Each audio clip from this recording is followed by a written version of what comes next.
bem, continuando então o capítulo 5, foi feita a apresentação no último vídeo do Hammurabi, no seu prólogo, e agora a gente vai começar com as leis do código. Primeira lei: se um homem acusar a outro de proferir contra ele ameaça de morte, mas não conseguir comprovar, o acusador será morto.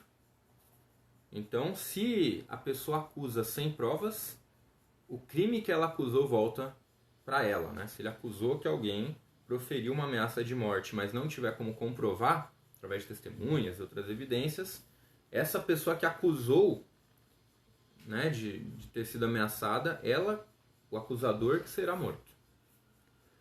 Lei número 2. Se um homem acusar o outro de ter sido ameaçado com feitiçaria, mas não conseguir comprovar, o acusado deverá ir ao rio sagrado e mergulhar nele, se afundar nas águas do rio sagrado. O acusador tomará posse da casa do acusado. Se o rio sagrado mostrar a inocência do acusador e ele sair ileso, o acusador será morto e aquele que mergulhou no rio tomará para si a casa do acusador. Olha que incrível. Se você ameaçar uma pessoa de ela ter te ameaçado com feitiçaria, você vai entrar no rio sagrado, que deve ser um trecho turbulento do rio, né? E se você conseguir mergulhar profundamente nele até o fundo e voltar com vida, a pessoa que você acusou de ter te ameaçado com feitiçaria é morta. Do caso contrário, você vai ter morrido afogado. Olha que incrível, né? Imagina como é comprovar uma ameaça de feitiçaria, né? Precisa ter alguém realmente ajudando a pessoa a depor a favor, né? Dizendo que a outra fez algum tipo de feitiço. Olha como esse místico entra na legislação de forma muito incrível, né? na antiguidade. Lei número 3. Se um homem deu falso testemunho num processo e não conseguiu provar o que declarou, se esse caso for um julgamento capital, esse homem será morto. Então, se você declarar alguma coisa, tiver um falso testemunho e comprovarem isso, né, você vai ser condenado à morte. Lei número 4. Se ele deu falso testemunho numa causa de cereais ou de prata, deverá arcar com a pena imposta nesse processo. Então, se você der um falso testemunho numa acusação de alguém que deu um calote num acordo entre cereais ou prata, você que deu o falso testemunho vai ter que arcar com a pena imposta nesse processo. Você que vai ter que pagar. Então, não se meta nos assuntos que você não tem autoridade para você ir lá e depor e provar, né? De forma que, como o testemunho da pessoa vale muito, eles têm que aplicar provas nesses falsos testemunhos, porque eles que são a maior prova que a pessoa tinha, né? Não existiam filmagens, não existiam gravações para provar qualquer coisa. Então, o testemunho tinha que ser verídico.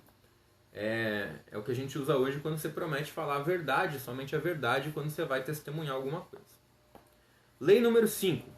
Se um juiz proferiu um veredito, deu sua sentença, mandou lavrar o documento e depois alterou a sentença, esse juiz será processado por alterar a sentença que proferiu ou pagar até 12 vezes a pena prevista nesse julgamento.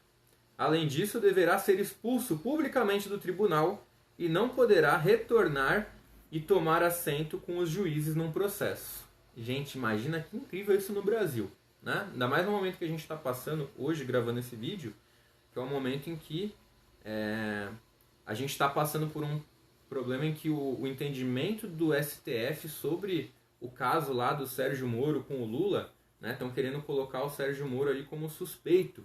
Né? Imagina no final dessa orquestra toda, se um dos juízes, ou do STF, ou Sérgio Moro, tivesse que pagar 12 vezes a pena prevista nesse julgamento, né, e fosse expulso publicamente do tribunal. Então, a celeridade, esse cuidado para dar uma sentença na Babilônia, o juiz tinha o dele na reta, né? Não tinha essa imunidade que existe hoje de, enfim, se deu uma sentença errada, faz parte, né? Você tá imune a isso. Lei número 6. Se um homem roubou bens de um deus ou do palácio, esse homem será morto. E aquele que recebeu de suas mãos o objeto roubado também será morto. Né? Então, a pessoa que foi receptor de um produto de um roubo, que veio de algum templo, né, de um palácio ou de uma oferenda a algum deus, né, então isso tinha que ser muito respeitado. Porque senão, tanto a pessoa que roubou quanto o que comprou o produto do roubo seriam condenados à morte. Lei número 7. Se um homem comprou ou recebeu em custódia prata, ouro, escravo ou escrava, boi ou ovelha, jumento ou qualquer outra coisa das mãos de um filho de outro homem, ou do escravo de outro homem, sem testemunha nem contrato, esse homem é ladrão e será condenado à morte. Então, não poderia haver compra, venda ou empréstimo sem um contrato para provar isso. Isso por qual motivo? Para depois não ser realizado um julgamento desnecessário, né? Então, se fosse feito qualquer transação, era fundamental a utilização das tabuinhas ali para redigir um contrato. E a gente passou por um período na humanidade que era o contrato chamado de no fio do bigode, de confiança, e hoje a gente volta para um mundo onde contratos são muito importantes para tudo, né? Lei número 8. Se um homem roubou um boi, uma ovelha, um jumento, um porco ou um barco, se for de um deus ou do palácio, deverá pagar até 30 vezes mais. Se o lesado for um plebeu, deverá restituir até 10 vezes mais. E se o ladrão não tiver com o que restituir, será morto.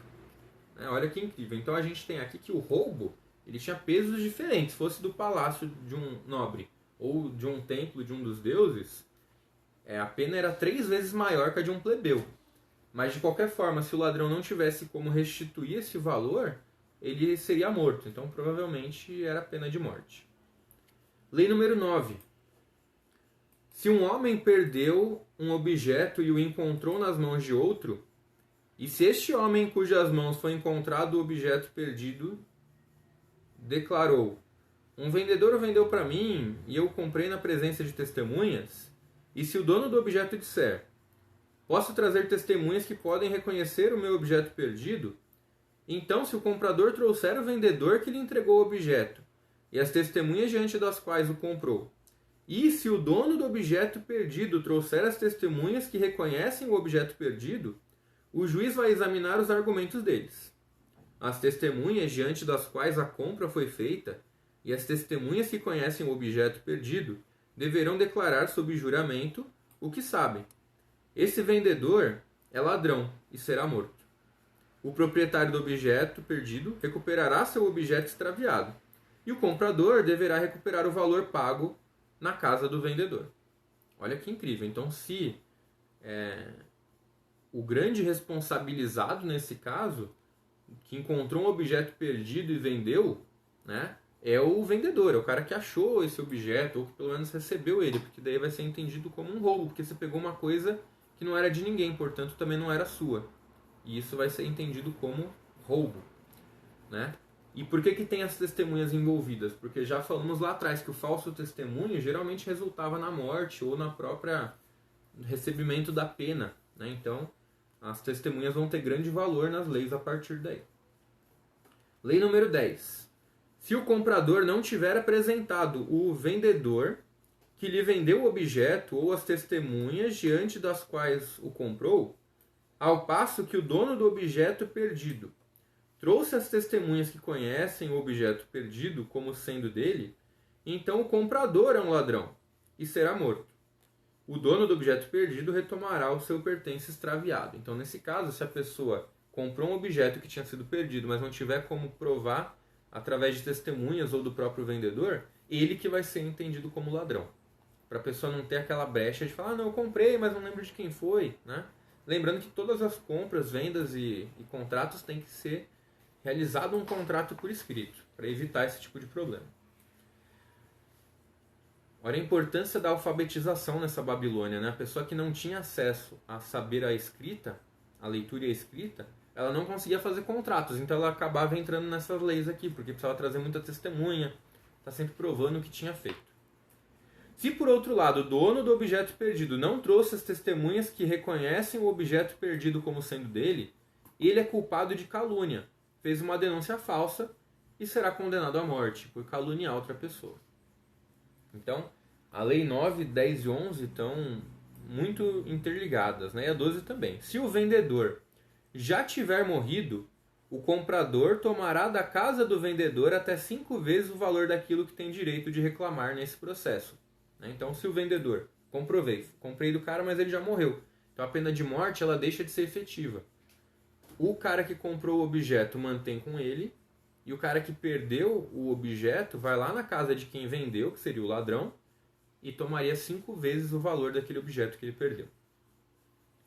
Se as testemunhas desse homem não estiverem nas proximidades, o juiz lhe concederá um prazo fixo de até 6 meses. Se no 6º mês ele não trouxer as testemunhas, esse homem é um mentiroso e deverá arcar com a pena imposta nesse processo.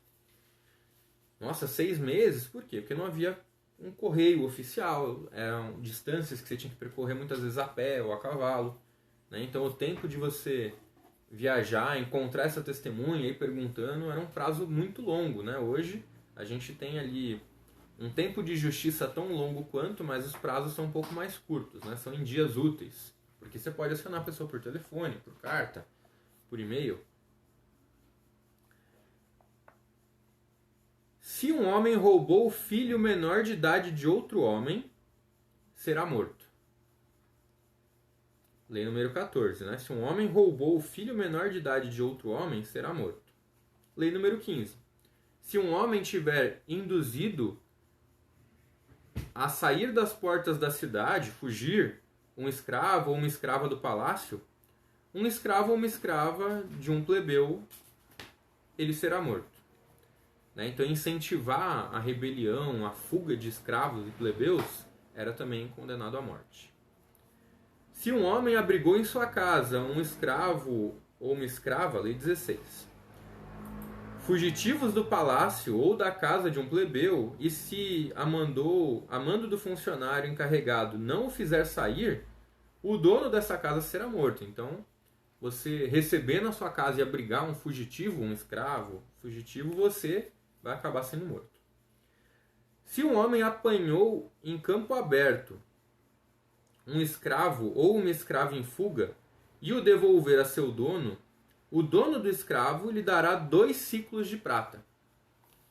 Então, a recompensa por capturar escravos e escravas fugitivos já estava aqui amarrada, que eram 2 ciclos de prata. Se esse escravo não quis revelar o nome de seu proprietário, ele o levará ao palácio, onde seu segredo será desvendado e será devolvido a seu dono.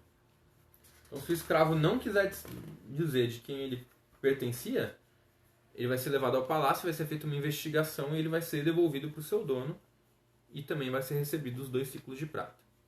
Lei número 19. Se ele reteve esse escravo escondido em sua casa e depois o escravo foi surpreendido dentro dessa casa, esse homem será morto. Então, não era para você ficar retendo os escravos para acumular. Você já tinha que pegar e levar imediatamente para o dono ou para o palácio. Lei número 20. Se o escravo fugiu das mãos daquele que o apanhou, esse homem proferirá um juramento, em nome da divindade, ao dono do escravo e ficará livre de culpa. Então, você capturou o escravo, mas ele fugiu de você também, você faz um juramento e você não é culpabilizado por isso. Lei número 21. Se um homem arrombou uma casa, ele será morto diante da brecha que abriu para entrar e será enterrado ali mesmo. Pesado, né? Vou até ler de novo. Se um homem arrombou uma casa, ele será morto diante da brecha que abriu para entrar e será enterrado ali mesmo. Então ele vai arrombar uma casa, ele vai ser capturado, levado até o lugar que ele invadiu, ele vai ser morto ali e enterrado ali também, como uma mensagem, né? Para deixar claro. Lei 22. Se um homem cometeu assalto na estrada e foi preso, esse homem será morto. Lei número 23. Se o assaltante não foi preso, o homem que foi assaltado deverá declarar sob juramento o que perdeu. E a cidade e o governador, em cujo território e distrito foi cometido o assalto, o compensarão de tudo que perdeu.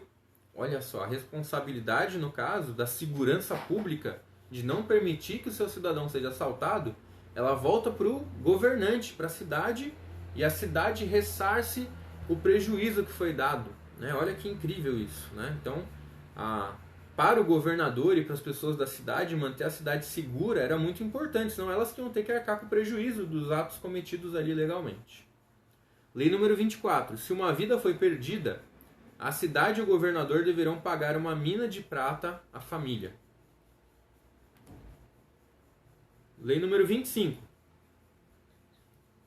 Voltando na 24, né? Então, esses assassinatos, né? Essas vidas perdidas aí em caso de crime, a família recebia uma indenização da cidade também, do Estado, porque ele deveria garantir a segurança da população.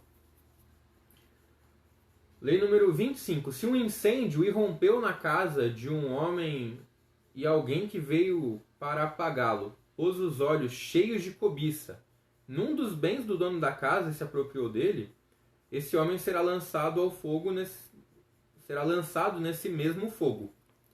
Então, se a casa de alguém estiver pegando fogo e você, como oportunidade, viu alguma coisa ali, quis roubar, né, quis furtar, você vai ser morto no mesmo fogo da casa. Para você aprender que não se brinca com a desgraça alheia. Lei número 26. Se um comandante ou um soldado convocado para uma expedição ordenada pelo rei não partiu ou contratou um substituto e o enviou em seu lugar, esse comandante ou soldado será morto e seu substituto tomará a casa do desertor. Uma lei para evitar totalmente a deserção, né? Pena de morte e ainda todas as suas propriedades vão para a pessoa que você quis enganar para te substituir. Se um comandante ou um soldado tiver sido destacado a serviço de uma das fortalezas do rei e em sua ausência seu campo e seu pomar foram entregues a outro que assumiu o serviço, ao retornar e chegar à sua cidade, seu campo e pomar lhe serão devolvidos e ele reassumirá seu serviço. Então, se esse soldado, comandante, se ausentar por um tempo, alguém vai ficar responsável pela terra dele enquanto ele está prestando esse serviço, e quando ele retornar, a terra volta a ser dele, sem nenhum tipo de prejuízo. Se um comandante ou um soldado tiver sido destacado a serviço de uma das fortalezas do rei e tiver um filho capaz de assumir seu trabalho, o campo e o pomar, serão dados a ele, que assumirá o serviço do pai. Muito bem, né? Tranquilo. Lei número 29. Se o filho for criança ainda e não puder assumir o serviço do pai, 1/3 do campo e o do pomar será entregue à mãe do menino, e sua mãe o criará. Lei número 30. Se esse comandante ou soldado, desde o início, negligenciou o serviço de seu campo e de seu pomar e de sua casa e os abandonou, e se outro tomou seu campo, seu pomar e sua casa durante 3 anos cuidou deles, quando o ausente retornar e quiser retomar seu campo, seu pomar e sua casa, não lhe serão devolvidos. Aquele que cuidou deles e assumiu o serviço continuará a fazê-lo. Praticamente uma lei de uso capião, né? Se por 3 anos um terreno que está abandonado, ninguém estava cuidando, você vai lá e cuidar, você vai poder assumir esse terreno, essa casa, esse pomar. Se ele se ausentou e deixou seus bens no abandono por 1 ano apenas e retornou, então o outro lhe devolverá seu campo, seu pomar e sua casa, e ele próprio reassumirá seu serviço. Então, em apenas 1 ano, a pessoa pode retomar a casa dela, por mais que ela tenha deixado abandonada. Lei número 32. Se esse comandante foi destacado para uma expedição do rei e feito prisioneiro, um mercador o resgatou e o ajudou a retomar sua casa, se ele tiver meios em sua casa para pagar o resgate ao mercador, ele próprio fará. Se não tiver meios em sua casa para saldar o resgate, será resgatado pelo tesouro do templo de sua cidade. E se no templo de sua cidade não houver meios para pagar esse resgate, o palácio deverá resgatá-lo. Mas seu campo, seu pomar ou sua casa não poderão ser dados em troca do resgate. Lei número 33. Se um governador ou um prefeito possuía tropas, tradução possível pelo contexto, pois alguns termos originais são totalmente desconhecidos, e aceitou e enviou a serviço do rei um mercenário como substituto, esse governador ou esse prefeito será morto. Lei número 34. Se um governador ou prefeito se adonou dos bens de um soldado, oprimiu um soldado, alugou um soldado, entregou um soldado nas mãos de um poderoso num processo, roubou o presente que o rei dera ao soldado, esse governador ou prefeito será morto. Lei número 35. Se um homem comprou das mãos de um soldado bois ou ovelhas que o rei lhe havia dado, ele perderá seu dinheiro. Então, um presente do rei não podia ser vendido. Basicamente isso, né? Você tinha que cuidar. Se você vender um presente que o rei lhe deu, você vai perder seu dinheiro, que o rei vai retomar aquela propriedade sem indenização. Lei número 36. O campo, o pomar ou a casa de um comandante, de um soldado ou de alguém obrigado a tributo não poderão ser vendidos. Não dá para uma esposa vender a casa enquanto o cara está em serviço e ele voltar e descobrir que teve que ser vendida a casa. Não pode vender. Lei número 37. Se um homem comprou o campo, o pomar ou a casa de um comandante, de um soldado ou de alguém obrigado a tributo, sua tabuleta de contrato será quebrada. Ele perderá seu dinheiro e campo, pomar e casa retornarão a seu dono. Lei número 38. Um comandante, um soldado ou alguém obrigado a tributo não poderá legar a sua esposa ou a sua filha um campo, pomar ou casa de seu benefício, nem poderá cedê-los para saldar uma dívida. Então, um homem precisará vir tomar conta. Aí ele já deu o exemplo lá atrás do filho menor de idade, que a mãe pode cuidar de 1/3 desse campo, né? Enquanto ele não... E o filho maior de idade ele assume o trabalho do pai. Agora, se o homem só tiver filhas ou uma esposa e não tiver nenhuma filha, né? Não tiver filho, um outro homem que vai vir assumir esse serviço.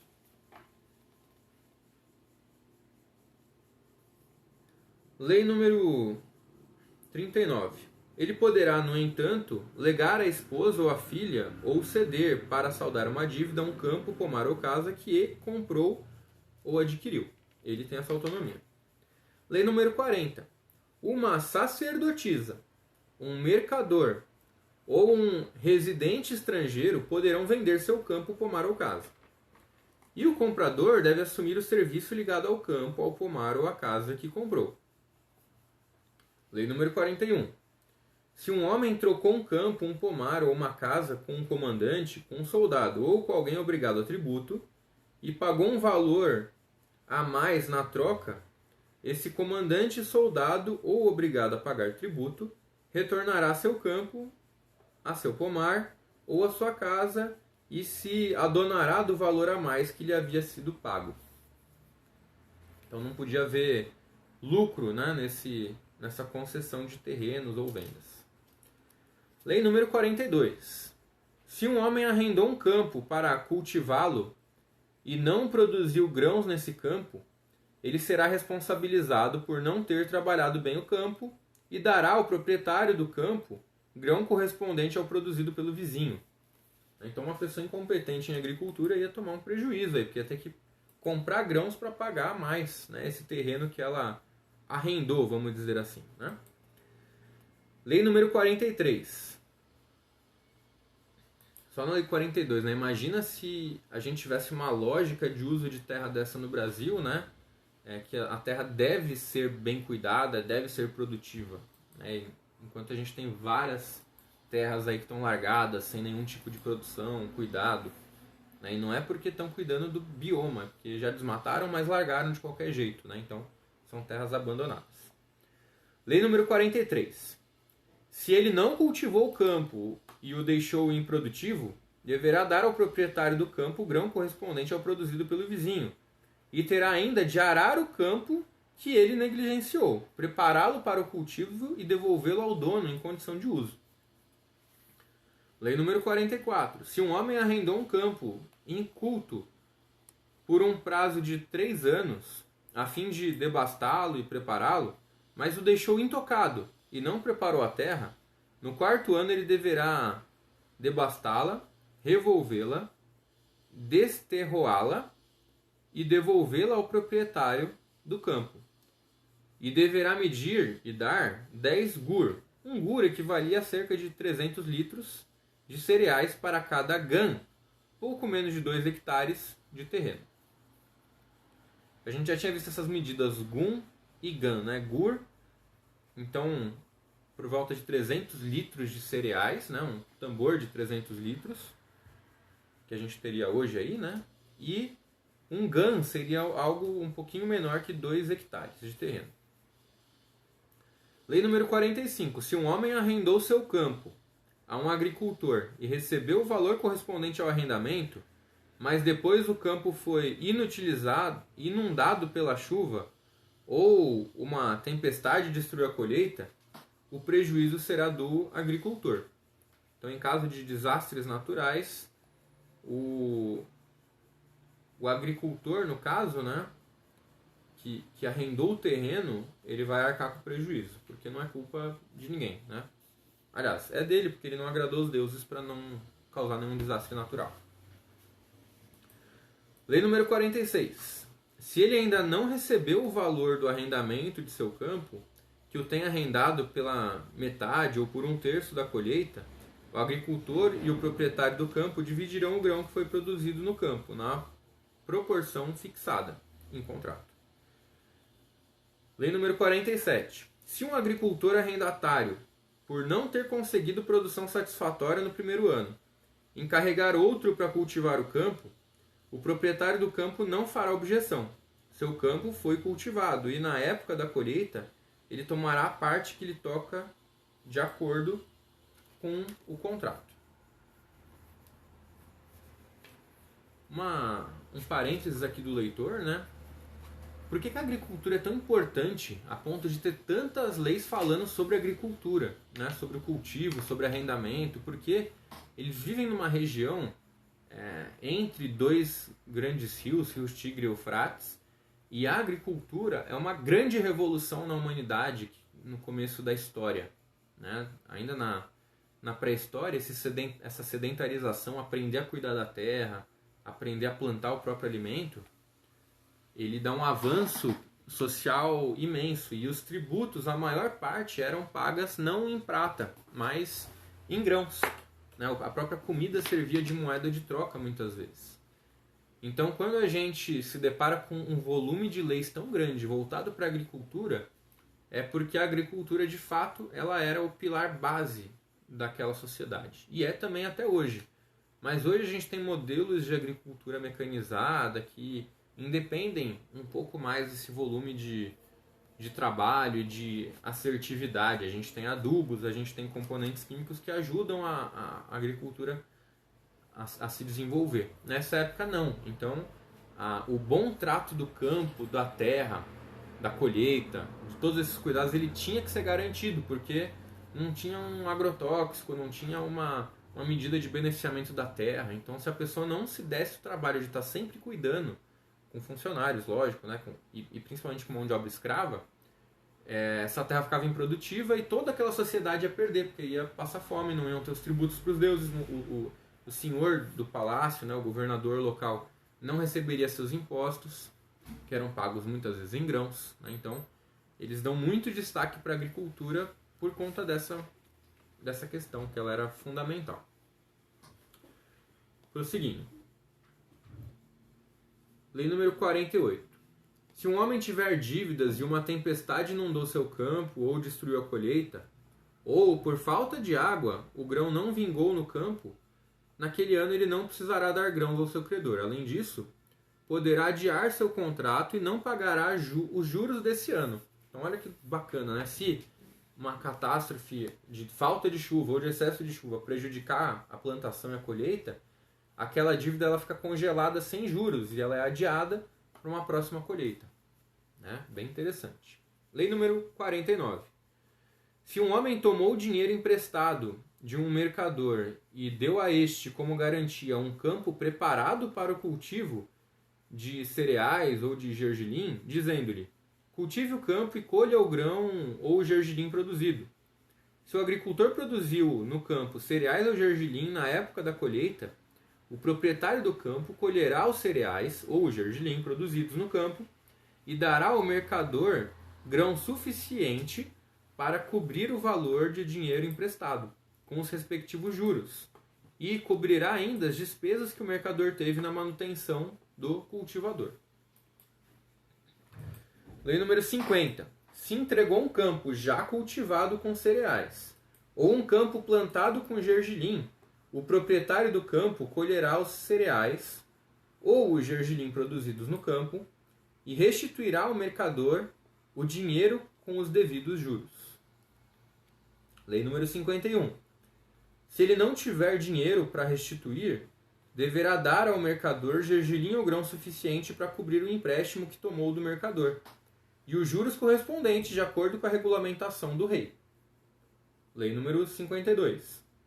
Se o agricultor não produziu grãos ou gergelim no campo, ele, o mercador, não poderá mudar o contrato. Lei número 53. Se um homem for negligente em fortificar seu dique e não o manteve bem firme, e uma brecha se abriu nele e as águas inundaram os campos, o homem em cujo dique se abriu a brecha deverá indenizar pelo grão que se perdeu. Lei número 54. Se ele não conseguir indenizar o grão perdido, deverão a ele e a seus bens e os donos dos campos inundados, cujos grãos as águas carregaram, dividirão entre si a quantia arrecadada.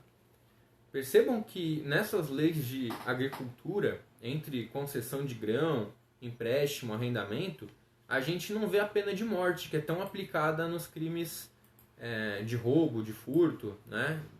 Aqui a gente já tem uma lógica de mercado entre empréstimos, contratos e indenizações, congelamento de dívida muito mais sofisticado, né? Uma lógica de economia muito bem desenvolvida na Babilônia. E não tão grave quanto o que a gente ouve falar do Código de Hammurabi, que é olho por olho, dente por dente, né? Aqui não, aqui a gente já tem uma lógica de mercado agro muito bem desenvolvida, né? Tem várias regras para várias exceções e que já estão amarradas na legislação, para garantir o quê? O estímulo a essa agricultura e principalmente que o agricultor trabalhe efetivamente na terra para produzir.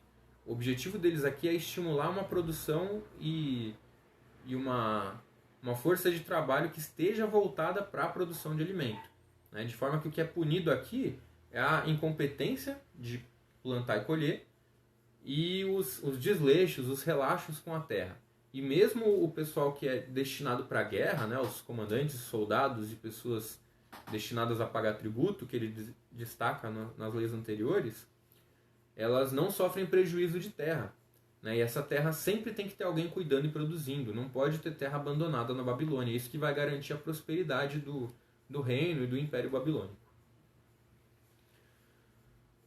Lei número 55. Se um homem abriu o canal de irrigação, foi negligente e a água inundou o campo do vizinho, ele deverá pagar em grãos o correspondente a uma colheita de outro vizinho. Esses canais de irrigação também que ele destaca aqui, né, são o que no prólogo, né, onde o Hammurabi se apresenta, ele coloca, porque ele sempre preparou os canais de irrigação para destinar. O que é esse canal de irrigação? Você pegar a água do rio, desviar uma parte, produzir um dique, uma pequena represa, e essa represa destinar para as plantações, de forma a melhorar a capacidade de produção agrícola afastado das margens do rio, né? Então é isso que ele está falando. Se você abrir um dique, né, abrir uma comporta e vazou água e inundou um terreno do vizinho que não estava preparado ou que já tinha sido irrigado, você vai arcar com esse prejuízo. Lei número 56. Se um homem abriu as comportas da água e a água carregou a plantação do campo de seu vizinho, ele deverá medir e pagar 10 gur, 300 litros, de grãos para cada gan, menos de 2 hectares, de terreno. Se um pastor não... Lei número 57. Se um pastor não entrou em acordo com o dono do campo para apacentar suas ovelhas e, sem o consentimento do proprietário do campo, deixou suas ovelhas pastarem nesse campo, o dono do campo fará a colheita, mas o pastor que, sem permissão do dono do campo, apacentou suas ovelhas, deverá dar ao dono do campo 20 gur de grão para cada gan de terreno. Então, colocar as ovelhas para pastarem num terreno que não teve autorização dá um prejuízo muito grande para o pastor. Então, porque se você ficar levando ovelhas para pastarem num lugar que está produzindo grãos, né, elas vão comer aquele grão, ele não vai ter a destinação final, que é a de alimentação das pessoas, e aí o prejuízo vai ser muito grande, porque esse grão não vai ter tempo de amadurecer, produzir, a ovelha vai dar um prejuízo para a sociedade. Então o pastor tem que ter muita responsabilidade. E 20 gur vai dar 6.000 litros de grãos, né, para cada gan de terreno. É muita coisa, né, muito mais do que seria produzido ali. Então esse pastor ele tem que ter uma noção de onde pastar, conseguir as autorizações, saber as áreas destinadas corretas. Lei número 58. Se depois que as ovelhas deixaram as pradarias e passaram para o aprisco comum dentro das portas da cidade, um pastor conduzir suas ovelhas para o campo e ali as apacentar, o pastor conservará o campo que apacentou os animais, e na época da colheita medirá para o proprietário do campo 20 gur de grãos para cada gan de terreno. Lei número 59. Se um homem, sem o consentimento do proprietário de um pomar, cortou uma árvore no pomar de outro, deverá pagar meia mina de prata. Lei número 60.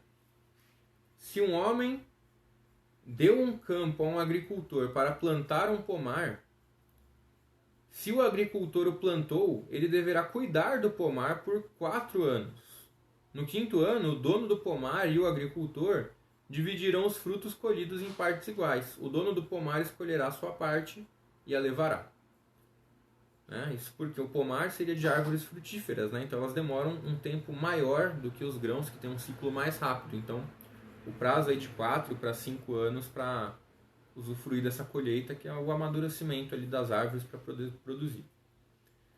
Lei número 61. Se o agricultor na plantação de um campo ou de um pomar não plantou todo o terreno, mas deixou uma parte de terra inculta, ele deverá incluir o pedaço de terra não cultivado na parte que lhe toca. Se ele não plantou como pomar, lei número 62, se ele não plantou como pomar o campo que lhe foi confiado, então, se era terra arável, o agricultor deverá medir, como compensação para o dono do campo, um rendimento pelos anos que foram negligenciados, segundo o rendimento conseguido por seu vizinho.